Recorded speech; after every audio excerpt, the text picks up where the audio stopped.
तो प्यारे बच्चों, आज की इस वीडियो में हम बात करने वाले हैं आपके कक्षा 10वीं विज्ञान के एक मोस्ट इंपॉर्टेंट चैप्टर जो कि आपका है विद्युत धारा के चुंबकीय प्रभाव। यह जो चैप्टर है, इस चैप्टर के अंतर्गत कुछ मोस्ट इंपॉर्टेंट प्रश्नों को इस चैप्टर के अंतर्गत उपस्थित मोस्ट इंपॉर्टेंट टॉपिकों से लिया गया है जो कि आपकी परीक्षा की दृष्टि से काफी ज्यादा इंपॉर्टेंट होने वाले हैं। तो वीडियो को स्किप बिल्कुल ना करें, वीडियो को पूरा जरूर देखें। यह वीडियो आपको निश्चित तौर पर एक वैल्यू देगी। आइए बिना देरी के वीडियो की शुरुआत करते हैं। बच्चों, एक महान व्यक्तित्व का कथन है कि शुरुआत करने के लिए आपको महान होने की कोई आवश्यकता नहीं होती, महान होने की कोई जरूरत नहीं होती, लेकिन आपको महान बनने के लिए, महान होने के लिए शुरुआत करनी अत्यंत जरूरी होती है। शुरुआत एकदम आपको करना ही करना होगा, क्योंकि देखिए प्रेरणा वह है जो आरंभ करती है। तो मेरे इस कथन से, मेरे इस वीडियो से, मेरे इस वक्तव्य से आपको बिल्कुल क्या मिलना चाहिए? प्रेरणा मिलना चाहिए। प्रेरणा आपको क्या करती है? प्रेरित करती है किसके लिए? आरंभ करने के लिए। और आदत जो है ना, हमेशा क्या करती है? आगे बढ़ाने का कार्य करती है। तो आज आप सफलता रूपी प्रेरणा को आप ले लीजिए और आज से मेहनत करना शुरू कर दीजिए और आगे बढ़ने के मार्ग पर अग्रसर हो जाइए और सफलता रूपी लक्ष्य को एकदम से आप प्राप्त बिल्कुल कर लीजिए। आइए इन्हीं मस्त बातों के साथ आज के सेशन की शुरुआत करते हैं, जिस सेशन का आपका पहला सवाल, वेरी फर्स्ट क्वेश्चन आपका है कि सही विकल्प को चुनना है, जिसमें पहला पार्ट है कि चुंबकीय बल रेखाएं निर्धारित करती हैं। सबसे पहले अगर मैं बात करूं किसकी? सबसे पहले अगर मैं बात करूं चुंबकीय बल रेखाओं की, तो चुंबकीय बल रेखाएं क्या होती हैं? देखिए, एक चुंबक को हम लेते हैं। यहां एक आपका क्या है? चुंबक है जिसमें दो ध्रुव होते हैं, N और S। अभी आगे चल करके इसके भी बारे में बात करेंगे। देखिए, इसमें ऐसा माना जाता है कि कुछ काल्पनिक रेखाएं होती हैं। कुछ क्या होती हैं? काल्पनिक रेखाएं होती हैं जो कि इस प्रकार से N से निकल करके कहां जाती हैं? S की ओर जाती हैं। N से निकल करके कहां जाती हैं? S की ओर जाती हैं। अब ध्यान दीजिएगा, कभी आपने अपने दैनिक जीवन में चुंबक तो बिल्कुल देखा होगा, बिल्कुल देखा है।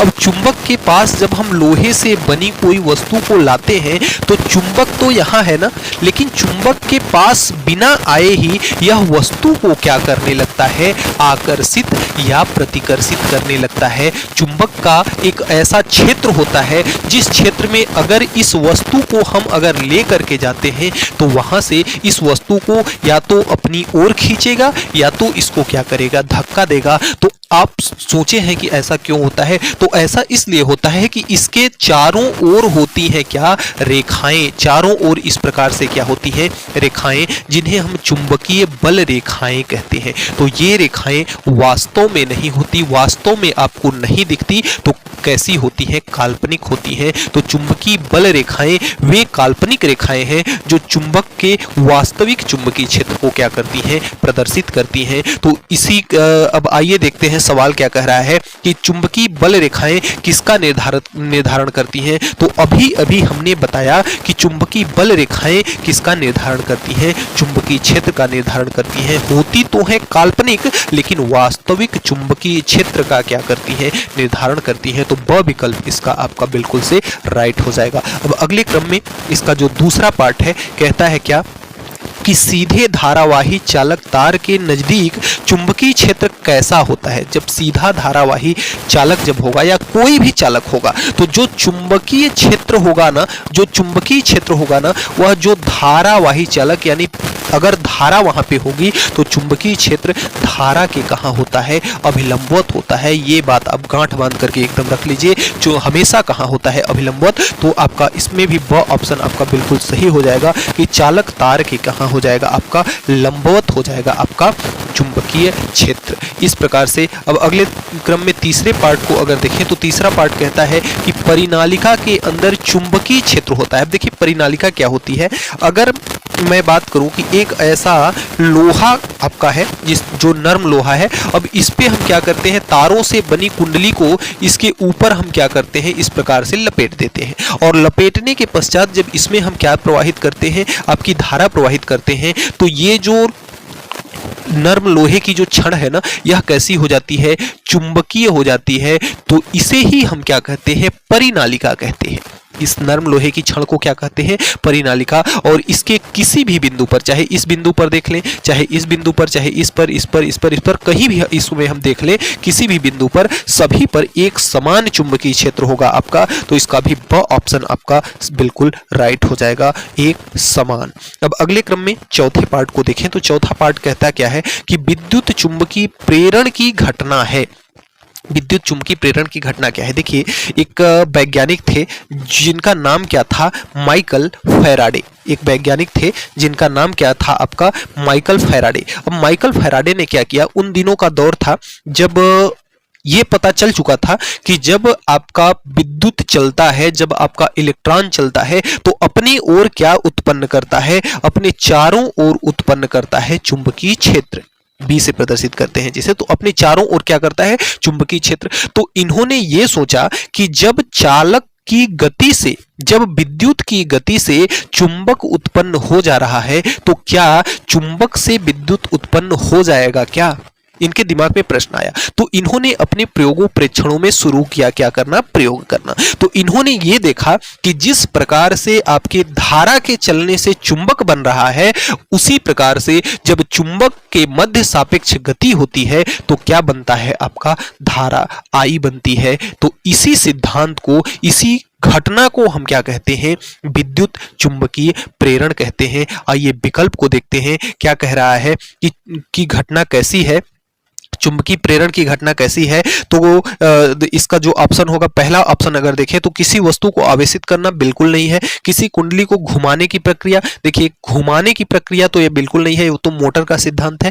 किसी कुंडली में चुंबकीय क्षेत्र उत्पन्न करना, तो चुंबकीय क्षेत्र भी यह उत्पन्न नहीं करता, बल्कि इसका जो राइट जवाब हो जाएगा वह आपका द विकल्प बिल्कुल राइट जवाब हो जाएगा। कि जब हमने बताया कि जब चुंबक और कुंडली, जब चुंबक और कुंडली के मध्य जब सापेक्ष गति होती है, यानी एक चल रही होती है, दो में से कोई एक ही गतिमान हो, तभी उसमें क्या उत्पन्न होती है, प्रेरित धारा उत्पन्न होती है, जिसे हम क्या कहते हैं, विद्युत चुंबकीय प्रेरण। तो इसका राइट जवाब आपका हो जाएगा ऑप्शन नंबर द। अगले क्रम में पांचवा पार्ट को देखें तो कहता है कि विद्युत धारा उत्पन्न करने का साधन है। तो देखिए आपने घर गांव में अपने अपने माहौल में ये देखा होगा, शादी विवाह या फंक्शन में देखा होगा, जनरेटर। तो जनरेटर का काम क्या होता है, जनरेटर में उसके टंकी में हम क्या करते हैं, तेल डालते हैं और वह जनरेटर चलता है और हमें क्या उत्पन्न करता है, हमें उत्पन्न करके देता है क्या, प्रकाश को हमें उत्पन्न करता है, किसको, बिजली को उत्पन्न करके देता है। तो यह जनित्र, जिसे जनरेटर को ही हम क्या कहते हैं, जनित्र कहते हैं, जो कि क्या उत्पन्न करता है, विद्युत उत्पन्न करता है। तो इसका जो राइट जवाब हो जाएगा ऑप्शन नंबर अ हो जाएगा।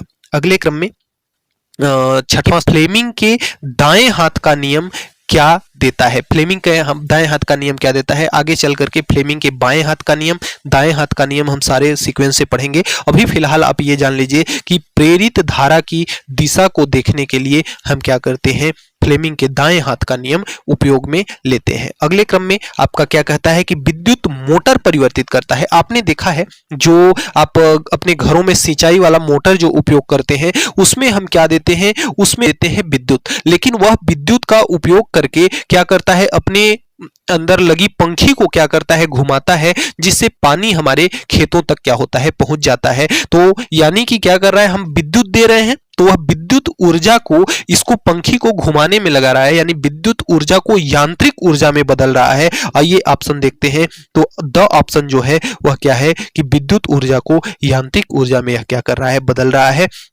तो बच्चों अगले क्रम में जो आपका प्रश्न संख्या दूसरा है ना, क्या कहता है कि रिक्त स्थानों की क्या करना है, आपको पूर्ति करनी है। किसकी पूर्ति करनी है, रिक्त स्थानों की, जिसका पहला पार्ट है कि जो यांत्रिक ऊर्जा को किसमें बदलता है, जो यांत्रिक ऊर्जा को विद्युत ऊर्जा में बदलता है। तो हमने बात किया था किसका, जनरेटर यानी जनित्र की।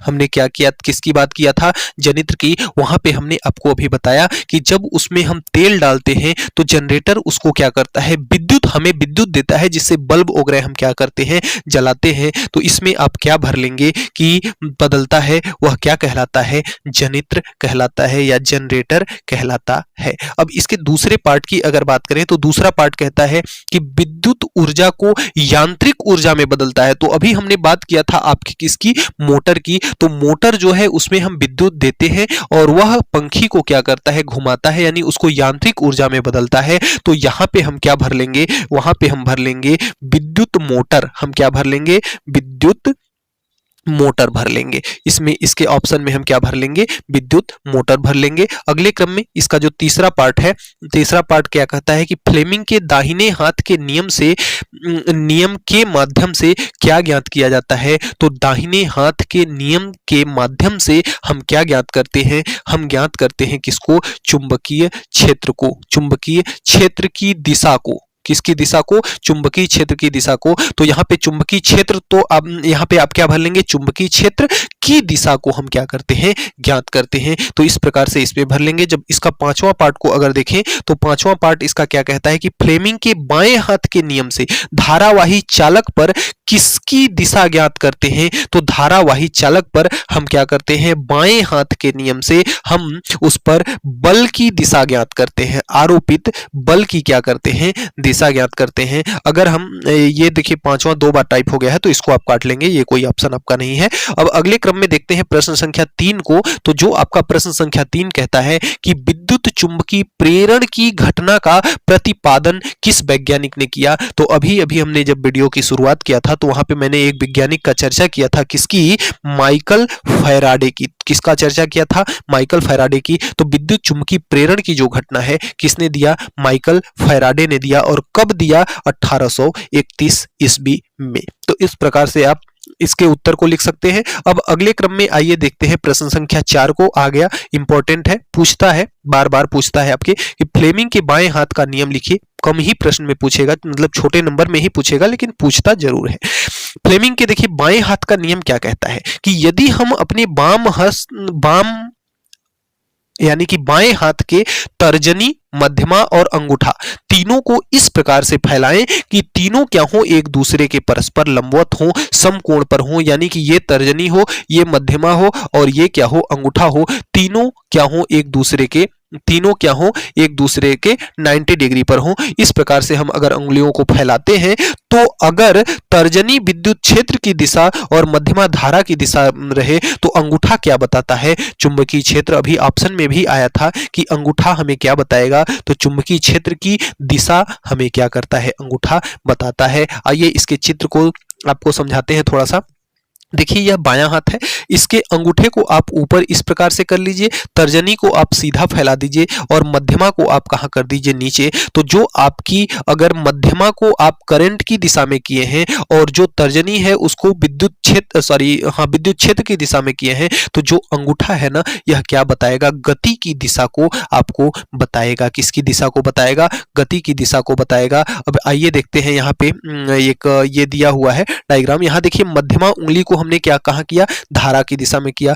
तर्जनी को कहां किया, विद्युत क्षेत्र की दिशा में किया। तो जो ये अंगूठा है ना, अंगूठा किसको बता रहा है, अंगूठा बल की दिशा को बता रहा है कि इस विद्युत धारा के द्वारा किस दिशा में बल लगाया गया है, ये चीज इसमें दिखा रहा है। या चुंबकीय क्षेत्र किस दिशा में प्रदर्शित है, ये चीज दिखा रहा है। अगला है कि चुंबक के 3 गुण। तो जैसा कि आप सब जानते हैं कि चुंबक जो है लोहे और निकिल से बनी वस्तुओं को अपनी ओर क्या करता है, आकर्षित करता है, अपनी ओर क्या करता है, खींचता है। अब अगला अगर हम देखें अगला गुण इसका, तो यदि चुंबक को अगर हम एक रस्सी से बांध करके इस चुंबक को अगर स्वतंत्र रूप से क्या कर दें, लटका दें, अगर इस रस्सी से बांध करके यहां से इस चुंबक को स्वतंत्र रूप से लटका दें, तो इसका जो एन सिरा है वह हमेशा कहां जाकर के रुकता है, उत्तर दिशा में जाकर के रुकता है और एस सिरा जो है कहाँ जाके रुकता है, दक्षिण दिशा में। यानी ये जो चुंबक है आपका एन और एस ऑटोमेटिक अपने आप ही उत्तर दक्षिण दिशा में हो जाएगा। यह भी एक इसका क्या है, गुण है। अगला है कि एक चुंबक को अगर कई छोटे छोटे भागों में तोड़ दिया जाता है, चुंबक को पीस दिया जाता है, तो प्रत्येक चुंबक एक पूर्ण चुंबक की भांति व्यवहार करेगा। जिस प्रकार से इस चुंबक में एक एन और एक एस ध्रुव है, तो इसको अगर हम चाहे कितने भी भाग में तोड़ दें, इसके दोनों ध्रुव हर भाग में उपस्थित रहेंगे। यही इसका एक गुण है, जिसमें दो ध्रुव होते हैं। एक को एन को हम नॉर्थ पोल यानी उत्तरी ध्रुव और एक को साउथ पोल यानी कि दक्षिणी ध्रुव कहते हैं। देखिए आपकी राय जो है ना इस वीडियो के लिए अत्यंत महत्वपूर्ण है। एक राय अपनी कमेंट बॉक्स में जरूर लिखें कि यह वीडियो आपको कैसी लगी। अब अगले क्रम में आइए चलते हैं प्रश्न संख्या 6 पर, जो कि कहता है कि चुंबकीय बल रेखाएं क्या होती हैं, उनके प्रमुख गुणों का वर्णन कीजिए। तो जैसा कि हमने आपको बताया क्या कि चुंबक, ये मान लेते हैं चुंबक है जो कि इसमें एक एन ध्रुव है एक एस। चुंबकीय क्षेत्र रेखाएं हमेशा कहां जाती हैं, एन से निकलती हैं और एस की ओर क्या करती हैं, जाती हैं। वे काल्पनिक रेखाएं होती हैं जो कि हमेशा वास्तविक विद्युत क्षेत्र को क्या करती हैं, प्रदर्शित करती है। वास्तविक विद्युत क्षेत्र को क्या करती हैं, प्रदर्शित करती हैं। तो ये क्या कहलाती हैं, चुंबकीय बल रेखाएं या चुंबकीय क्षेत्र रेखाएं इसको कहते हैं। अब आइए इनके गुणों को देख लेते हैं। तो इनके गुणों में पहला गुण ये इनका है कि चुंबकीय बल रेखाएं उत्तरी ध्रुव से निकलकर कहां जाती हैं, दक्षिणी ध्रुव पर जाती हैं और एक वक्र का निर्माण करती हैं। जैसे ये रेखा है तो इस प्रकार से जाती है, तो एक बंद वक्र बन जा रहा है ना, एक बंद आकृति बन जा रही है ना, तो एक वक्र का क्या करती है, निर्माण करती है। और दूसरी चीज ये है कि जैसे अगर आपका ये चुंबक है और इसके चारों ओर क्या है, चुंबकीय क्षेत्र रेखाएं हैं, तो जहां पे चुंबकीय क्षेत्र रेखाएं जितनी ज्यादा घनी होंगी वहां पे चुंबकीय क्षेत्र उतना ही क्या होगा, प्रबल होगा, उतना ही अधिक होगा, उतना ही क्या होगा, प्रबल होगा। अगले क्रम में कह रहा है कि चुंबकीय बल रेखाएं एक दूसरे को कभी प्रतिच्छेदित नहीं करती, कभी नहीं काटती। देखिए अगर आप हमारी इसके थ्योरी क्लास को देखते हो ना, तो वहां पे आपको बिल्कुल लॉजिक के साथ एकदम समझाया गया है कि आखिर क्यों नहीं काटती एक दूसरे को। वहां पे बहुत सारा चीज आपको एकदम लॉजिक के साथ देखने को मिलेगा, जिसका लिंक मैं इस वीडियो के डिस्क्रिप्शन बॉक्स में दे दूंगा। बिल्कुल चैप्टर वाइज हर चैप्टर आपके विज्ञान के अंतर्गत पढ़ा दिया गया है, एकदम लॉजिकली। आप वीडियो को जरूर देखें, जरूर से जरूर देखें, वहां से आपको बहुत कुछ सीखने को मिलेगा। अगले क्रम में आइए देखते हैं प्रश्न संख्या 7 को। इसमें देखिए इंपॉर्टेंट है, इंपॉर्टेंट लगा लीजिएगा, बार बार पूछता है और बड़े नंबर में पूछता है। 4 से 5 नंबर में यह प्रश्न आपको देखने को मिलेगा कि विद्युत जनित्र का चित्र बनाकर उनके प्रमुख कार्यों एवं सिद्धांतों का आपको क्या करना है, वर्णन करना है। तो सबसे पहले अगर हम विद्युत जनित्र की बात करें, तो विद्युत जनित्र यानी इलेक्ट्रिक जनरेटर की अगर बात करें, तो यह एक ऐसी युक्ति है जो यांत्रिक ऊर्जा को कैसी बदलती है, विद्युत ऊर्जा में। उसमें डीजल जाता है और डीजल मशीन को चलाता है, और जो कि उसमें हमें क्या, हमें देता क्या है बदले में, हमें बदले में विद्युत देता है, जिससे हम प्रकाशिक उपकरणों को क्या करते हैं, चलाते हैं, विद्युतीय उपकरणों को क्या करते हैं, चलाते हैं। तथा यह जो है माइकल फैराडे के विद्युत चुंबकीय प्रेरण इलेक्ट्रोमैग्नेटिक इंडक्शन के सिद्धांत पर क्या करता है, कार्य करती है। आइए विद्युत चुंबकीय प्रेरण को थोड़ा सा समझ लेते हैं। भाई देखिए इसमें विद्युत चुंबकीय प्रेरण के सिद्धांत पर कार्य करता है, तो आपको यह भी पता होना चाहिए कि आखिर विद्युत चुंबकीय प्रेरण क्या है। यह भी इंपॉर्टेंट है, 1 नंबर में प्रश्न आपसे पूछ लेगा, 2 नंबर में प्रश्न पूछ लेगा कि विद्युत चुंबकीय प्रेरण की घटना का वर्णन करें, या विद्युत चुंबकीय प्रेरण किसे कहते हैं। तो आप क्या बताएंगे कि जब कुंडली व चुंबक के मध्य, देखिए एक कुंडली होगी वहां पे रखी हुई ABCD इस प्रकार की एक कुंडली होगी, और एक क्या होगा, एक चुंबक होगा, एक N और S ध्रुव वाला क्या होगा, चुंबक होगा। अब होगा क्या, इससे चुंबक से तो क्या जाती हैं, चुंबकीय बल रेखाएं जाती हैं, आप सभी जानते हैं, भली भांति जानते हैं, अच्छे से जानते हैं। अब देखिए जब हम इस कुंडली के सापेक्ष, इस कुंडली के पास चाहे चुंबक की गति कराएं चाहे इस कुंडली की गति कराएं, इन दोनों के मध्य जब सापेक्ष गति होगी तो इस कुंडली से जो प्रवाहित होने वाली चुंबकीय बल रेखाएं हैं, उन बल रेखाओं की संख्या में क्या होगा, परिवर्तन होगा और ये इन संख्याओं में जो परिवर्तन, भाई चुंबक आगे पीछे गति करेगा तो चुंबक में इसमें जो रेखाएं जा रही हैं कभी कम जाएंगी कभी ज्यादा जाएंगी, यानी चुंबकीय क्षेत्र रेखाओं की संख्या में परिवर्तन होगा और उस परिवर्तन के फलस्वरूप उसमें एक विद्युत वाहक बल उत्पन्न हो जाएगा जो कि कुंडली में प्रेरित धारा उत्पन्न करेगा, अर्थात उसमें धारा को क्या करेगा, उत्पन्न करेगा। और विद्युत की यह घटना क्या कहलाती है, विद्युत चुंबकीय प्रेरण कहलाती है। आइए देखते हैं हम जनरेटर के सिद्धांत को। तो जो जनरेटर का सिद्धांत है कि जब कोई कुंडली, आइए इसको मैं ऐसे समझा देता हूं, इसको चित्र के माध्यम से।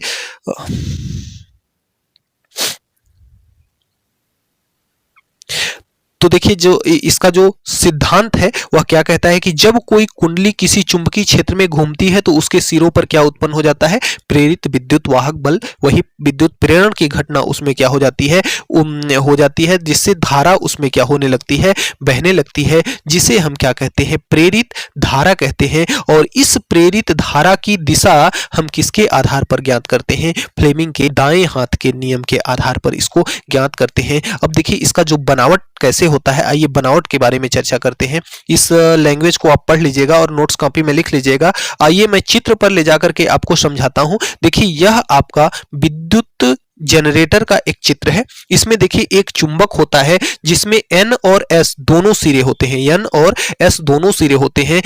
इस चुंबक के मध्य में क्या रखी होती है, कुंडली। इस चुंबक के मध्य में क्या रखी होती है, ये A B C D एक कुंडली क्या हुई है, यहाँ पे रखी हुई है।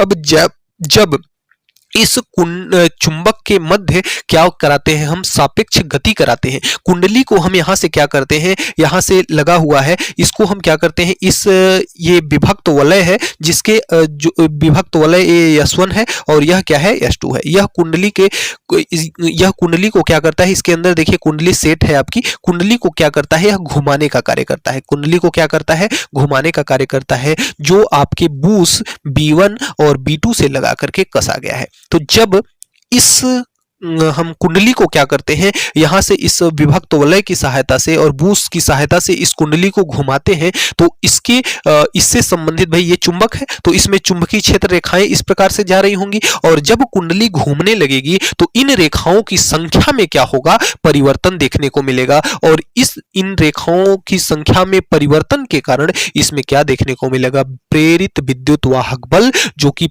इसमें धारा को क्या करेगा, प्रवाहित करेगा और इस प्रकार से हमारा विद्युत का क्या होगा, निर्माण होगा। इसकी क्रियाविधि को आइए पढ़ते हैं। जो चीज हमने समझाया वही चीज यहां भी लिखा हुआ है। क्या कहता है कि कुंडली को चुंबक के दोनों ध्रुवों के बीच एक ऐसी युक्ति द्वारा घुमाया जाता है, कुंडली को घुमाने से उससे संबंधित चुंबकीय रेखाओं की संख्या में क्या होता है, परिवर्तन होता है, जैसा कि हमने बताया। इसको बिल्कुल बेशक आप अपने लैंग्वेज में लिख सकते हैं, किताबी भाषा में कोई लिखने की आपको जरूरत नहीं है। जैसे आपको आए बस आप सिद्धांत को समझ लीजिए और अपने आप फिर लिख लीजिए, जिसके कारण विद्युत वाहक बल उत्पन्न होता है, जो प्रेरित धारा को क्या करता है, उत्पन्न। अब प्रेरित धारा जब उत्पन्न होती है तो होता क्या है कि कुंडली के सिरे AB और CD को ऊपर से नीचे की ओर क्या करता है, यह घुमाता है। और ऊपर से नीचे की ओर जब कुंडली घूमती है तो धारा के दिशा और धारा के परिमाण में क्या होता है, चेंजिंग होता है, बदलाव होता है। देखिए क्योंकि जब कुंडली घूमेगी तो कभी ज्यादा के उसमें रेखाएं गुजरेंगी,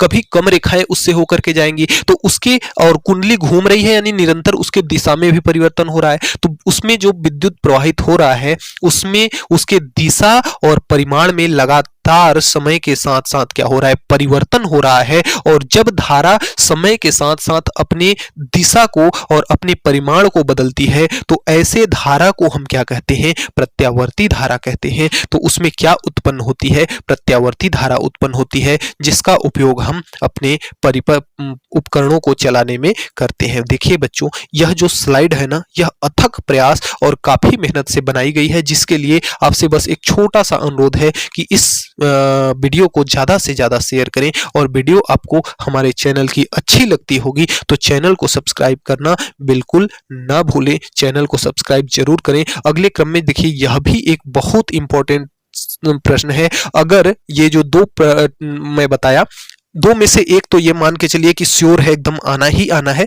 तो इसको आप अच्छे से तैयार कर लेंगे। आइए देखते हैं यह क्या कहता है कि विद्युत मोटर का नामांकित चित्र एवं उसके कार्यविधि का क्या करना है, आपको वर्णन करना है। तो देखिए विद्युत मोटर एक ऐसी युक्ति है ना, जो आपका जनरेटर है वह यांत्रिक ऊर्जा को विद्युत ऊर्जा में बदलता है, लेकिन जो आपका मोटर है वह क्या करता है, यहां देखिए थोड़ा मिसप्रिंट हो गया है, विद्युत ऊर्जा के जगह पे आप क्या कर लीजिएगा यांत्रिक ऊर्जा, और यांत्रिक ऊर्जा के जगह पे क्या कर लीजिएगा विद्युत ऊर्जा, क्योंकि मोटर विद्युत ऊर्जा को किस में बदलता है, यांत्रिक ऊर्जा में बदलता है।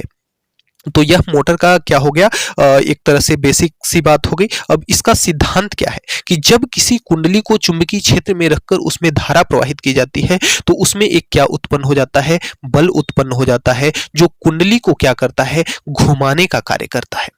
जब देखिए आइए चित्र से मैं समझाता हूं आपको। ये देखिए चित्र है आपके विद्युत मोटर की। तो विद्युत मोटर का यह चित्र है। देखिए इसमें एक बैटरी लगी होती है। अब बैटरी के सहायता से हम इसको क्या करते हैं, इसकी सहायता से इसको करंट देते हैं किसमें, इसके कुंडली में। ये देखिए जो आपकी कुंडली है ABCD, यह आपकी कुंडली है। इस बैटरी से जब इस कुंडली में क्या जाता है, करंट जाता है, तो चूंकि यह चुंबक के मध्य में रखी गई है, तो इसमें जब कुंडली जाता है, ये आपका धारा जाती है बैटरी से, तो इस पर एक बल उत्पन्न हो जाता है, जो जिस बल की स्थिति फ्लेमिंग के बाएं हाथ के नियम से आप ज्ञात कर सकते हैं। तो अगर इस तार पर हम बल को देखें तो इस तार पर बल ऊपर की ओर लगेगा, और अगर इस तार पर हम बल को देखें तो इस तार पर बल कहां लगेगा, नीचे लगेगा। देखिए इन सबके सिद्धांत को लेक्चर वीडियो में हमारे एकदम लॉजिक के साथ समझाया गया है, जरूर देखें, मेरी राय एक बार यही है। तो यह कुंडली के में एक ऊपर की तरफ लगेगा, एक नीचे, और इस प्रकार से कुंडली क्या होगी, घूमने लगेगी। और जब यह कुंडली घूमने लगेगी तो यहाँ पे ये जो विभक्त वलय है ना, इसको क्या करे रहेंगे, एक शाफ्ट से कनेक्ट करे रहेंगे, किए रहेंगे, और जब यह कुंडली घूमेगी तो इसके साथ साथ यह शाफ्ट भी क्या करने लगेगा, घूमने लगेगा, और इस प्रकार से उससे जोड़ करके हम पंखी, टरबाइन वगैरह क्या करते हैं, चला लेते हैं। तो आइए इसके कार्यविधि को आइए देखते हैं। कार्यविधि इसकी क्या कह रही है कि विशाल चुंबकों के मध्य रखी कुंडली में जब विद्युत धारा प्रवाहित की जाती है, सेम जो हमने बताया वही चीज यहां भी लिखा हुआ है। तो उसमें फ्लेमिंग के दाएं हाथ के अनुसार कुंडली पर AB तथा CD के अनुदिश दो बल युग्म विपरीत दिशा में लगते हैं। एक बल ऊपर की ओर लगेगा तो दूसरा बल कहां लगेगा, नीचे की ओर, जिसकी सहायता से कुंडली क्या होने लगेगी, जिस बल के प्रभाव में आकर के कुंडली क्या होने लगेगी, नीचे उसको ढकेला जाएगा। एक भाग उसको नीचे ढकेलेगा, एक भाग उसको ऊपर ढकेलेगा, तो जिससे कुंडली क्या होने लगेगी, घूमने लगेगी। इसके द्वारा उत्पन्न बल आघूर्ण कुंडली को घुमाता है। आधे चक्कर में B1 बूस्ट के साथ S1 और B2 बूस्ट का S2 संपर्क में क्या होता है, हो जाता है। भाई देखिए जो बल ऊपर लग रहा है वह आधा धकेल करके उसको नीचे कर देगा। अब नीचे के तरफ जो जब जाएगा तो उसका एक बल नीचे लग रहा है, जो नीचे से ढकेल कर उसको फिर से ऊपर ला देगा, और यही क्रिया उसमें क्या होती है, बारंबार दोहराई जाती है, और कुंडली में विद्युत धारा प्रवाहित होने तक क्या होने लगती है, उससे जुड़ा शाफ्ट जो होता है क्या करने लगता है, घूमने लगता है, जिससे हम पर पंखी, टरबाइन वगैरह को क्या करते हैं, चलाते हैं। इसमें कह रहा है कि विभक्त वलय का जो महत्व है, विद्युत मोटर में विभक्त वलय क्या करता है, परिवर्तक का कार्य करता है। देखिए ये जो आपका चित्र है, जैसे ही कुंडली का यह सिरा, देखिए कुंडली यह क्या कर रही है, इस प्रकार से क्या कर रही है, गति कर रही है, ऊपर से नीचे जा रही है, नीचे ऊपर इस प्रकार से घूम रही है। अब जैसे ही यह सिरा घूम करके यहाँ पे आएगा तो फिर इसको कहाँ जाना पड़ेगा, फिर से यहाँ जाना पड़ेगा, तब ना एक चक्कर कंप्लीट होगा। तो यह विभक्त वलय यही करता है कि इसके एक सिरे को यहाँ ट्रांसफर करेगा, फिर इसके सिरे को यहाँ ट्रांसफर करेगा। इस प्रकार से एक चक्कर इसका क्या हो जाएगा, कंप्लीट हो जाएगा। तो आप ध्यान से देखिएगा इसकी संरचना और इसके सिद्धांत और इसके कार्य विधि को आप अच्छे से देख लीजिएगा और इसको हल कर लीजिएगा। इसका PDF मैं प्रोवाइड करा दूंगा टेलीग्राम चैनल पर। अब अगला है प्रश्न संख्या 9, कह रहा है भूगामी तार क्या है और इससे पृथ्वी से संबंधित करना क्यों आवश्यक है। तो आइए देखते हैं, जिसे हम अर्थिंग जिसे हम क्या कहते हैं, अर्थिंग वायर कहते हैं। तो अर्थिंग वायर क्यों जरूरी है? देखिए, भूगामी तार जो हरे रंग का होता है उसमें हम क्या करते हैं, उस तार को घर के निकट भूमि के भीतर क्या करते हैं, उसको एक धातु की प्लेट से संयोजित करके भूमि में कनेक्ट कर देते हैं। यह तार विद्युत धारा के लिए अल्प प्रतिरोध के चालन प्रस्तुत करती है, यानी उसके प्रतिरोधकता को क्या करती है, कम करती है। किसी क्षरण होने की अवस्था पर, जब जैसे आप कोई उपकरण उपयोग कर रहे होते हैं, जैसे प्रेस हो गया, आपका हीटर हो गया, या कोई अन्य विद्युत उपकरण जब उपयोग कर रहे होते हैं, तो उसमें अगर कहीं से कोई खराबी आने पर वो उसका जो विभव है वह भूमि के विभव के क्या हो जाए, बराबर हो जाए, जिससे उसका उपयोग करने वाले व्यक्ति तीव्र आघात से क्या हो जाए, उसकी सुरक्षा हो सके। जिसके लिए हम अर्थिंग का उपयोग करते हैं। देखिए, आपकी समस्या के लिए, आपके जो छोटी मोटी आपकी पढ़ाई से संबंधित समस्या होगी, उसके लिए डिस्क्रिप्शन बॉक्स में हमारा एक व्हाट्सएप का लिंक दिया हुआ है। उस लिंक को ज्वाइन करके आप व्हाट्सएप ग्रुप को ज्वाइन कर लीजिएगा।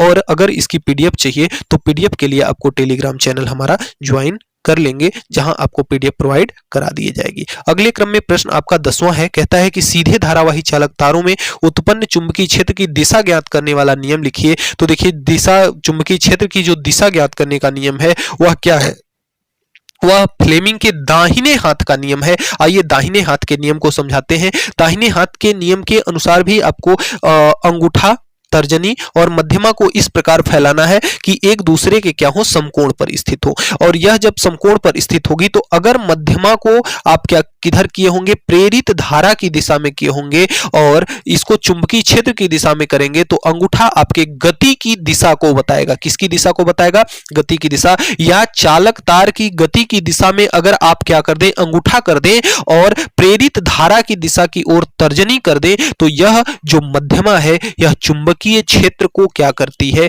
प्रदर्शित करती है। देखिए, एक और चित्र इसके साथ मैं मेंशन किया हूं, आइए इसको समझाते हैं। देखिए, अगर यह आपका दाहिना हाथ है, एक अगर धारावाही चालक है, एक ऐसा तार है जिसमें धारा क्या हो रही है, बह रही है।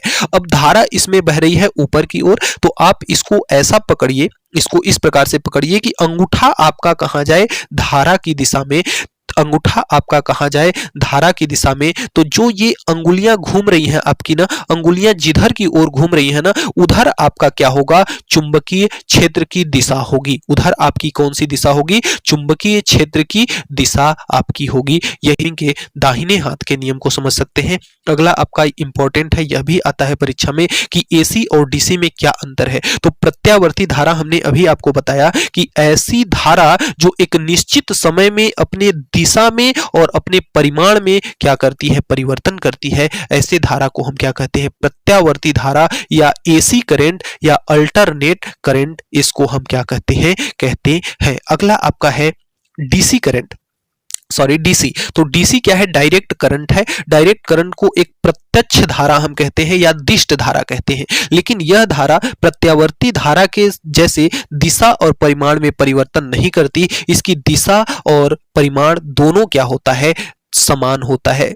अब अगला है 12वां प्रश्न कि विद्युत चुंबक को स्पष्ट करें। देखिए, विद्युत चुंबक क्या होता है, जैसा कि हमने आपको बताया भी, एक नर्म लोहे की जो छड़ होती है, इस पर अगर हम तारों से लपेटी हुई कुंडली में अगर विद्युत धारा प्रवाहित करें, तो यह जो आपका नर्म लोहे की छड़ है, नर्म लोहे की जो क्रोड है, वह किसकी भांति व्यवहार करती है, चुंबक की भांति व्यवहार करती है, जिसे हम क्या कहते हैं, विद्युत चुंबक कहते हैं। आइए लैंग्वेज को पढ़िए कि किसी जब नर्म लोहे में हम विद्युत प्रवाहित करते हैं तो उस नर्म लोहे के अंदर चुंबकीय गुण आ जाते हैं, जिसे हम क्या कहते हैं, विद्युत चुंबक कहते हैं। तो डियर स्टूडेंट्स, इस प्रकार से आपके इस स्लाइड के सभी प्रश्न कंप्लीट होते हैं, जो कि काफी ज्यादा इंपॉर्टेंट थे, महत्वपूर्ण थे।